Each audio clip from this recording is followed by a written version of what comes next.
రోజున రాయచోటి నియోజకవర్గంలో ఉన్నటువంటి ఎమ్మెల్యే రమేష్ కుమార్ రెడ్డి గారు రాష్ట్ర ముఖ్యమంత్రి వర్యులు నారా చంద్రబాబు నాయుడు గారిని మా మంత్రి గారైనటువంటి రాంప్రసాద్ రెడ్డి గారిని నిందించడం జరిగింది.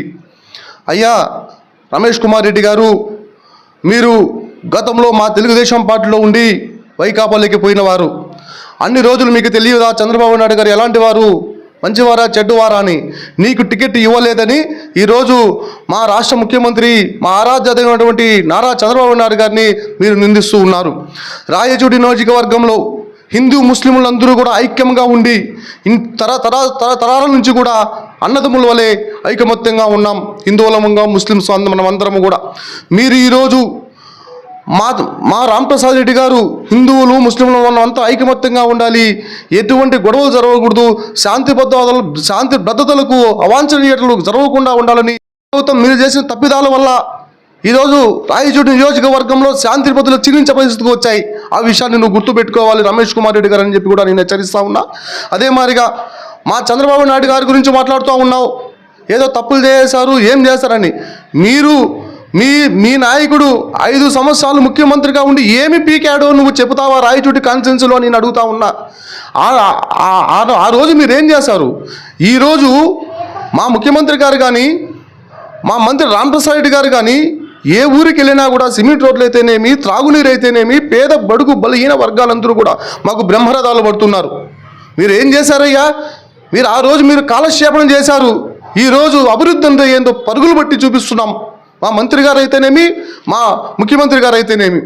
ఈరోజు మేము చూసి ఓర్వలేక నువ్వు ఈరోజు మా నాయకుల మీద నిందేయడం పద్ధతి కాదని ఈరోజు తెలియజేసుకుంటూ ఉన్నా. అదే మాదిరిగా సంబేపల్లి మండలం గురించి మాట్లాడుతున్నావు రమేష్ కుమార్ రెడ్డి గారు. మీరు ఒకటే విషయం గుర్తుపెట్టుకోవాలి, సంబేపల్లి మండలంలో ఎవరు భూ కబ్జాలు చేశారు, ఎవరు భూ దోపిడీలు చేశారో నువ్వు నీ మనశ్శాస్త్రికి తెలుసు, నీకు తెలుసు, మీ నాయకునికి అందరికీ తెలుసు. వాళ్ళు మీ నాయకులు కాదా అని అడుగుతా ఉన్నా. మీ మండల నాయకులు కాదా? వాళ్ళు చేసింది మీ వాళ్ళు, చెందింది మీ వాళ్ళు, భూ కబ్జాలు చేసింది మీరైతే ఈరోజు మా మంత్రి గారిని నిందిస్తావా? ఏం మాట్లాడుతున్నావయ్యా? సిగ్గుచేటుగా లేదా మీకు? మీరు మా మంత్రి గారి గురించి, మా ముఖ్యమంత్రి గారి గురించి మాట్లాడే ముందు ఆత్మ పరిశీలన చేసుకుని మాట్లాడవలసిందిగా నేను కోరుకుంటూ, మా మంత్రి గారు మేము అధికారంలోకి వచ్చిన వారం 10 రోజుల్లోనే ప్రకటించడం జరిగింది. ఎవరైతే వైకాపా నాయకులు కానీ, టీడీపీ నాయకులు కానీ ఎవరైతే భూ అక్రమాలు చేశారో, ఎవరైతే భూ దోపిడీలు చేశారో, ప్రభుత్వ భూమిని ఎవరైతే కొల్లగొట్టారో వాళ్ళ మీద యుద్ధం ప్రకటించి ఈ భూమిని గవర్నమెంట్ హ్యాండ్ ఓవర్ చేసుకోవాలని చెప్పి ఆ రోజు ప్రకటించడం జరిగింది. ఆ భూముల్లో కూడా బోర్డులు పెట్టడం జరిగింది.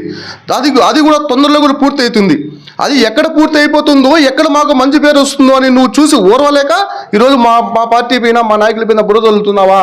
ఒక విషయం గుర్తుపెట్టుకోండి, రాయచోటి నియోజకవర్గంలో నల్లమూలల నుంచి తిరిగి చూడు రమేష్ కుమార్ రెడ్డి గారు, అభివృద్ధి ఏదో మేము చూపిస్తున్నాం. ఆ రోజు నువ్వు ఏం చేసావయ్యా? మీ నాయకుడు ఏం చేశాడు?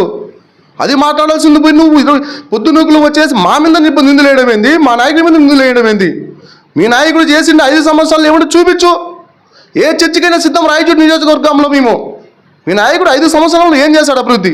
ఇప్పుడు మేము వచ్చి 10 నెలలు కాలేదండి, మేము చేసే అభివృద్ధి రా చూపిస్తాం. ఏ గ్రామంలోకి రమ్మంటావు, ఏ మండలంలోకి రమ్మంటావు చెప్పండి, మేము చూపిస్తాం, అభివృద్ధి ఏందో చూపిస్తాం. అంతేగాని మా నారా చంద్రబాబు నాయుడు గారి పైన, మా మంత్రి గారు రాంప్రసాద్ రెడ్డి గారి పైన నిందలు వేయడం మంచి పద్ధతి కాదని నేను హెచ్చరించుకుంటున్నాను. సెలవు తీసుకుంటున్నాను.